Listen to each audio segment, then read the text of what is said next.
स्वागत है आपके मिस्टर विद्यार्थी यूट्यूब चैनल में। जी बिल्कुल। तो आज की इस गहन चर्चा शुरू करने से पहले ना मैं एक स्थिति की कल्पना कर रहा था। मतलब मान लीजिए किसी को एक ऐसे बड़े से पुश्तैनी घर की चाबी दी जाती है जिसकी दीवारें कई जगहों से दरक रही हैं। हाँ, और जहाँ शायद छत से पानी भी टपक रहा हो। एकदम सही। रसोई में रखा राशन का डब्बा लगभग खाली पड़ा है और घर के सदस्य इसी बात पर आपस में लड़ रहे हैं कि भाई कौन किस कमरे में रहेगा। अरे बाप रे, ये तो बहुत ही भयानक स्थिति है ना? और शर्त ये है कि इसी खस्ताहाल घर को रातों रात एक आधुनिक, सुरक्षित और आलीशान महल में बदलना है। देखिए, ये जो आपने उदाहरण दिया ना, ये कोई काल्पनिक कहानी नहीं है। 1947 में जब भारत आजाद हुआ तो तत्कालीन नेतृत्व को ठीक ऐसा ही एक जर्जर और बटा हुआ घर मिला था। सदियों के औपनिवेशिक शासन के बाद का भारत। बिल्कुल, भयानक गरीबी, अकाल और विभाजन के खूनी दर्द से गुजरने के बाद का भारत। और आज की हमारी इस चर्चा का जो मिशन है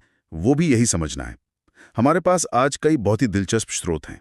जी, जैसे नेहरू युग की वैज्ञानिक और शिक्षा नीतियों के दस्तावेज। हाँ, और इसके अलावा बहुचर्चित हिंदू कोड बिल के ऐतिहासिक रिकॉर्ड्स, भाषाई आधार पर राज्यों के पुनर्गठन की रिपोर्ट्स और भारतीय अर्थव्यवस्था से जुड़े कई अहम शोध पत्र भी हैं।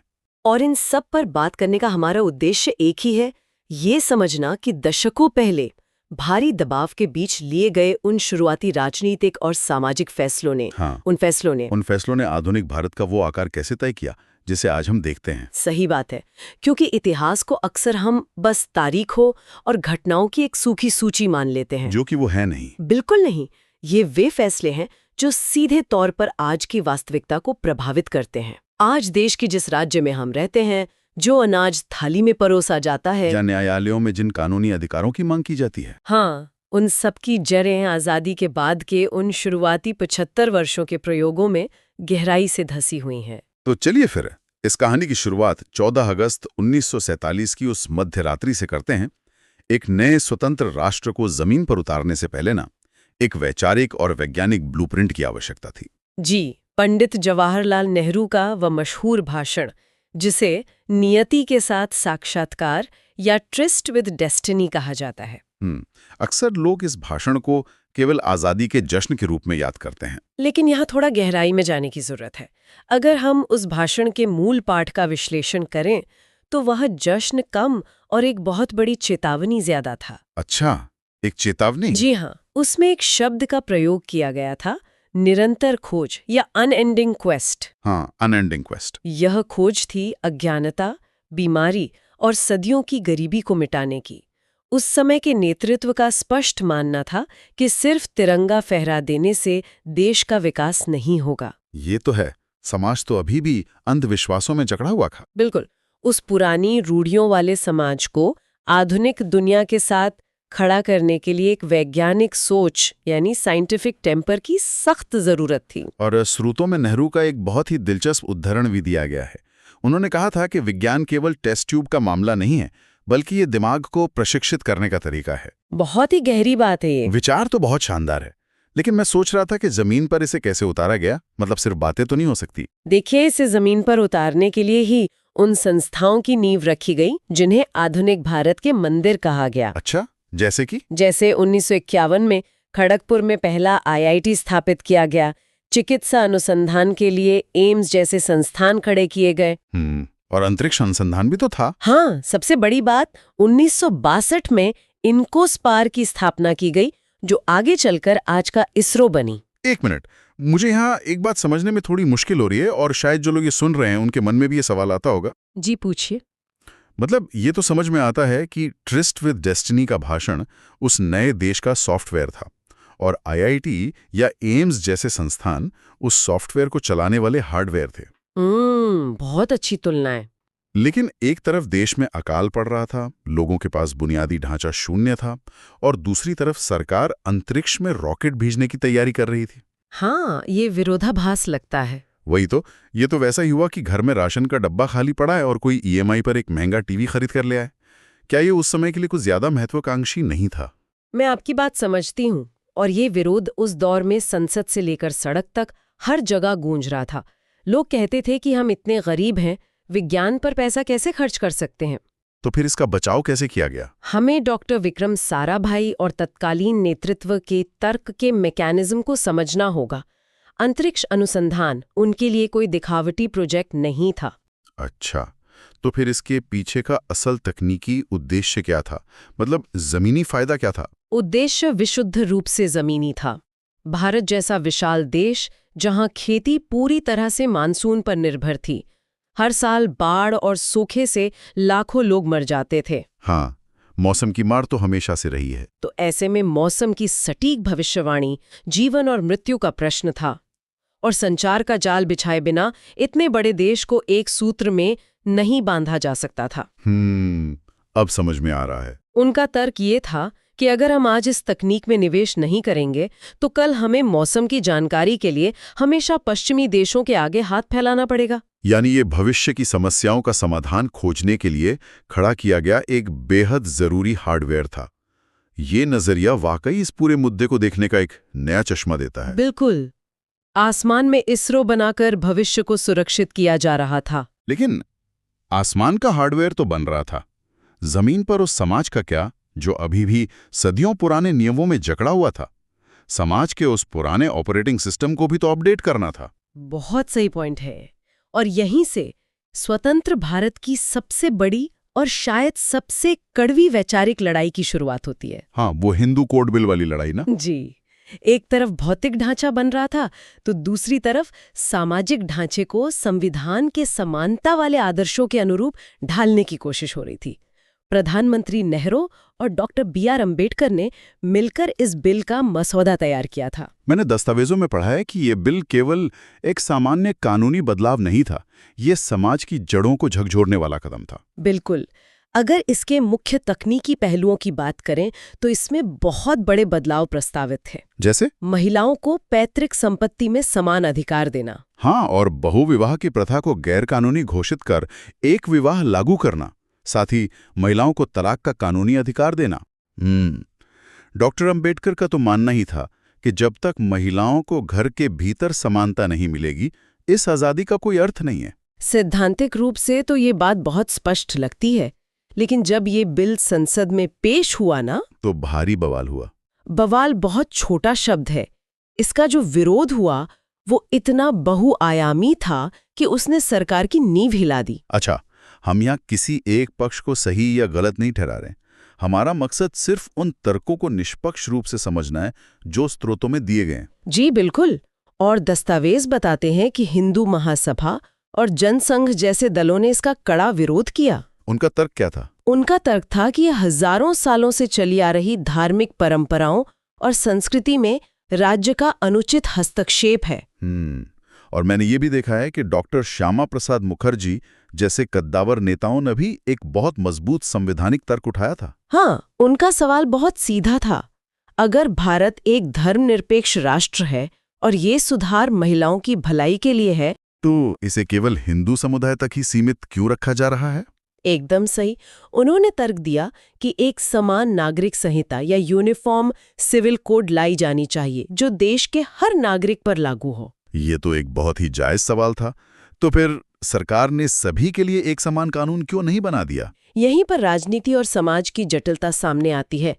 स्रोतों से पता चलता है कि उस समय मुस्लिम समुदाय के प्रतिनिधियों ने संसद में स्पष्ट रूप से कह दिया था कि वे अपने धार्मिक कानूनों में किसी हस्तक्षेप को स्वीकार नहीं करेंगे। ओहो, मतलब वो यूनिफॉर्म सिविल कोड के सख्त खिलाफ थे। जी, तो एक तरफ बहुसंख्यक समुदाय का एक वर्ग कह रहा था कि हमारी परंपराओं को मत छेड़ो, और दूसरी तरफ अल्पसंख्यक समुदाय कह रहा था कि हमारे कानूनों में दखल मत दो। और इन सबके बीच डॉक्टर अंबेडकर का वो विजन फंस गया। बिल्कुल। इस भारी विरोध और आम चुनावों के दबाव को देखते हुए अंततः नेहरू को कदम पीछे खींचने पड़े। उन्होंने इस बिल को अनिश्चित काल के लिए टाल दिया। और इस फैसले ने डॉक्टर अंबेडकर को बहुत निराश किया होगा। बहुत ज्यादा। उनका एक प्रसिद्ध कथन है कि असमानता पर आधारित समाज को बिना सुधारे छोड़ना गोबर के ढेर पर महल बनाने जैसा है। बाप रे, ये तो बहुत कड़वी सच्चाई है। और इसी हताशा के चलते उन्होंने 1951 में कानून मंत्री के पद से इस्तीफा दे दिया। हालांकि बाद में 1955 और 1956 में इस बड़े बिल को छोटे छोटे टुकड़ों में बांटकर पास किया गया था, जैसे हिंदू मैरिज एक्ट। हाँ, तो ये पूरी तरह से एक हार नहीं थी। लेकिन इससे ये तो साफ हो जाता है कि 1947 में देश राजनीतिक रूप से तो आजाद हो गया था, लेकिन भारतीय समाज रातों रात ढांचागत बदलावों को स्वीकार करने के लिए तैयार नहीं था। देखिए, समाज की अपनी एक गति होती है। कानून दिशा दिखा सकता है, पर वो सदियों पुराने संस्कारों को तुरंत नहीं मिटा सकता। सही कहा। अब एक तरफ तो समाज को समान कानून में बांधने की ये कोशिश चल रही थी, लेकिन दूसरी ओर देश के नक्शे पर एक और बड़ा बवंडर खड़ा हो रहा था। आप राज्यों के भाषाई पुनर्गठन की बात कर रहे हैं ना? हाँ, जहां सामाजिक एकता की बात हो रही थी, वहीं भाषा के आधार पर भौगोलिक सीमाएं बंटने का दबाव बढ़ रहा था। ये अफरा-तफरी कैसे शुरू हुई? आज जब हम नक्शा देखते हैं, पंजाब, गुजरात, महाराष्ट्र, तो बहुत स्वाभाविक लगता है, लेकिन अंग्रेजों के समय का नक्शा उनकी प्रशासनिक सुविधा के हिसाब से बना था। जैसे बॉम्बे प्रेसिडेंसी या मद्रास प्रेसिडेंसी? बिल्कुल, जिनका कोई सांस्कृतिक या भाषाई आधार नहीं था। एक ही प्रांत में कई अलग अलग भाषाएं बोलने वाले लोग ठूंस दिए गए थे। तो आज़ादी मिलते ही दक्षिण भारत से ये मांग तेज हो गई कि राज्यों का बंटवारा भाषा के आधार पर हो। लेकिन सबसे हैरानी की बात यह है कि 1948 में धर आयोग ने इसका विरोध किया। हाँ, और उसके तुरंत बाद जेवीपी समिति बनी थी, जिसमें खुद जवाहरलाल नेहरू, वल्लभ भाई पटेल और पट्टाभी सीतारमैया शामिल थे। और उन्होंने भी इस भाषाई बंटवारे के विचार को सिरे से खारिज कर दिया। ऐसा क्यों? इसके पीछे का डर समझना होगा। उन्होंने अभी अभी धर्म के आधार पर देश का एक बहुत ही खूनी विभाजन देखा था। तो उन्हें डर था कि कहीं देश और टुकड़ों में न बंट जाए। बिल्कुल, उन्हें लगा कि अगर भाषा के नाम पर सीमाएं खींची गईं तो कल को ये नए राज्य अलग देश बनने की मांग करेंगे। उनका लक्ष्य देश की अखंडता बनाए रखना था। लेकिन जमीनी हकीकत तो दिल्ली से बहुत अलग थी। 1952 में वो वाकया हुआ जिसने सरकार को घुटनों पर ला दिया। जी, आप पुट्टी श्रीरामुलु की बात कर रहे हैं। हाँ, मद्रास राज्य से अलग एक तेलुगु भाषी राज्य की मांग को लेकर वो आमरण अनशन पर बैठ गए थे और 56 दिनों की लंबी भूख हड़ताल के बाद उनका निधन हो गया। और इस निधन ने सच में पूरे क्षेत्र में आग लगा दी। भयंकर दंगे हुए, सरकारी संपत्तियों को जलाया गया। हालात इतने बेकाबू हो गए कि सरकार को झुकना ही पड़ा और 1953 में भाषा के आधार पर पहला राज्य बना आंध्र। इसे समझने के लिए आपने जो संयुक्त परिवार वाला उदाहरण दिया था ना, वो यहाँ भी फिट बैठता है। हाँ, मतलब परिवार के सारे सदस्यों के रहते हुए ही कमरों की पुरानी दीवारें तोड़कर नई दीवारें बनाई जा रही हों। हर किसी को अपना कमरा बड़ा चाहिए, पर जमीन कोई नहीं छोड़ना चाहता। एकदम सटीक। ये भयानक अफरा तफरी से भरा था। हर तरफ धूल और शोर था, लेकिन शायद बड़े गृह युद्ध को टालने के लिए ये कड़वी दवा जरूरी थी। तो इसके बाद तो पूरे देश में मांगों की बाढ़ आ गई होगी। बिल्कुल, मजबूरन 1953 में ही फजल अली की अध्यक्षता में राज्य पुनर्गठन आयोग बनाना पड़ा। तो अगर हम इसके दीर्घकालिक प्रभावों का मूल्यांकन करें तो क्या नतीजे निकलते हैं? देखिए, फायदे और नुकसान दोनों हैं। फायदों की बात करें तो इसने एक बहुत बड़े संभावित टकराव को टाल दिया। लोगों को अपनी स्थानीय भाषा में प्रशासन और शिक्षा मिलने लगी। यानी विविधता में एकता का विचार जमीन पर उतरा। हाँ, दुनिया के कई देशों में सिर्फ भाषा थोपने के कारण गृह युद्ध हुए हैं। भारत ने इस मॉडल से उसे टाल दिया। लेकिन इसके दुष्प्रभाव भी तो रहे होंगे। बिल्कुल, सबसे खतरनाक साइड इफेक्ट ये हुआ कि इसने क्षेत्रवाद को एक स्थायी राजनीतिक हथियार बना दिया। अपनी भाषा, अपना राज्य की भावना बहुत मजबूत हो गई। और कई जगहों पर भाषाई अल्पसंख्यकों को परेशानी भी हुई। और सीमा विवाद तो आज भी अनसुलझे हैं। महाराष्ट्र और कर्नाटक के बीच बेलगावी का विवाद इसका सबसे बड़ा उदाहरण है। मतलब घर के भीतर दीवारें तो खड़ी कर दी गई, लेकिन बालकनी किसकी है और छत पर कपड़े कौन सुखाएगा, इस बात पर आज तक झगड़ा चल रहा है। यही तो इसकी सबसे बड़ी विडंबना है। चलिए, अब तक हमने देखा कि आसमान में विज्ञान बन रहा था, सामाजिक कानून लिखे जा रहे थे और नक्शे पर नई सीमाएं खींची जा रही थी। लेकिन एक सबसे बुनियादी समस्या अभी भी मुंह बाए खड़ी थी। आप भूख और खाद्य संकट की बात कर रहे हैं? बिल्कुल। करोड़ों लोगों का पेट कैसे भरा जाए। आइए अब अर्थव्यवस्था और उस हरित क्रांति के मैकेनिज्म को समझते हैं। देखिए, आजादी के तुरंत बाद भारत ने मिश्रित अर्थव्यवस्था का मॉडल चुना। 1951 में पहली पंचवर्षीय योजना आई तो पूरा ध्यान कृषि और सिंचाई पर था। भाखड़ा नांगल जैसे बड़े बांध तभी बने थे। लेकिन 1956 में दूसरी पंचवर्षीय योजना में फोकस पूरी तरह से बदल गया। अब भारी उद्योगों और बड़े स्टील प्लांट पर जोर दिया जाने लगा। और शायद ये बदलाव बहुत भारी पड़ा, क्योंकि 60 के दशक में भारत को कई झटके लगे। 1962 का भारत चीन युद्ध हुआ, जिसने पूरी अर्थव्यवस्था को निचोड़ कर रख दिया। हाँ, सारे संसाधन सेना और रक्षा की तरफ मोड़ने पड़े। और इसके ठीक बाद भारतीय इतिहास का शायद सबसे संकटग्रस्त दौर आता है, लाल बहादुर शास्त्री जी का कार्यकाल। वो तो केवल 19 महीनों तक की प्रधानमंत्री रहे ना? जी, लेकिन उन 19 महीनों के फैसले ऐतिहासिक थे। उस समय भारत सचमुच अकाल की कगार पर था। मानसून की विफलता के कारण अनाज पैदा नहीं हो रहा था। और स्रोतों में एक बहुत ही परेशान करने वाले शब्द का जिक्र है, PL 480। ये क्या था? यह PL 480 अमेरिका का एक कानून था, जिसके तहत वे अपना बचा हुआ अतिरिक्त गेहूं विकासशील देशों को रियायती दरों पर देते थे। और भारत पूरी तरह से इस आयात पर निर्भर हो चुका था। हाँ, इसे अर्थशास्त्र में शिप टू माउथ यानी जहाज से सीधा मुंह तक की स्थिति कहा जाता था। जिस दिन अमेरिका से जहाज नहीं आएगा, उस दिन देश में चूल्हा नहीं जलेगा। बाप रे, ये तो बहुत खतरनाक स्थिति थी।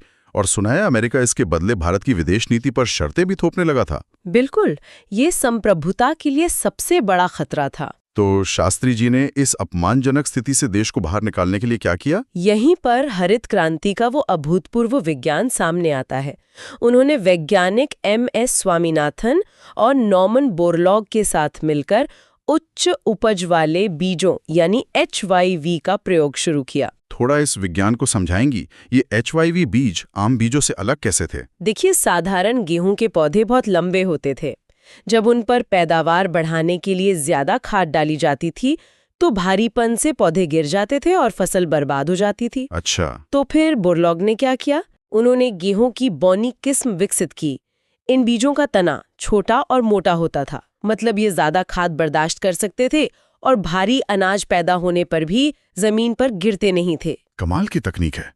लेकिन ये तकनीक तो महंगी रही होगी ना? उस समय का गरीब किसान इसे कैसे खरीद सकता था? बहुत ही सटीक सवाल।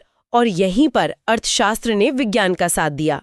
सरकार ने पहली बार न्यूनतम समर्थन मूल्य या MSP का तंत्र खड़ा किया। मतलब सरकार ने किसानों को गारंटी दी कि अगर वे नए बीजों का प्रयोग करते हैं और अनाज नहीं बिकता, तो सरकार खुद उसे एक तय कीमत पर खरीदेगी। एकदम सही। इसी गारंटी के कारण किसान तैयार हुए और भारत कुछ ही वर्षों में अनाज निर्यातक देश बन गया। और ये क्रांति केवल खेतों तक सीमित नहीं थी। स्रोतों में ऑपरेशन फ्लड का भी जिक्र है। जी, वर्गीज कुरियन के नेतृत्व में गुजरात के आणंद में वो सहकारिता मॉडल खड़ा किया गया, जिसे हम श्वेत क्रांति कहते हैं, जिसने भारत को दुनिया का सबसे बड़ा दुग्ध उत्पादक देश बना दिया। बिल्कुल। इन ढांचागत बदलावों ने भारत को आत्मनिर्भरता की राह पर ला खड़ा किया। लेकिन यहाँ एक तीखा सवाल भी उठता है।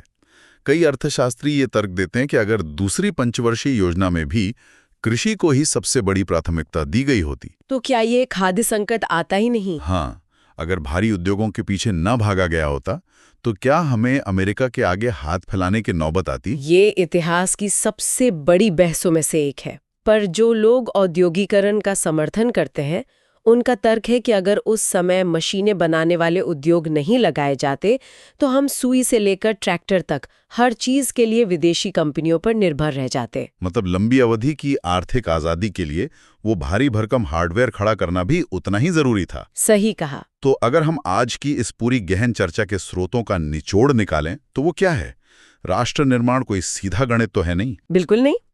निचोड़ ये है कि आज के आधुनिक भारत का जो ढांचा हम देखते हैं, वो किसी एक स्पष्ट ब्लूप्रिंट का परिणाम नहीं है। ये भारी विरोधाभासों के बीच से निकला रास्ता है। जैसे इसरो और IIT की स्थापना का वैज्ञानिक दांव। हाँ, और हिंदू पर्सनल लॉ में सुधारों के जरिए पुराने समाज को समानता की ओर ले जाने की कड़वी जद्दोजहद।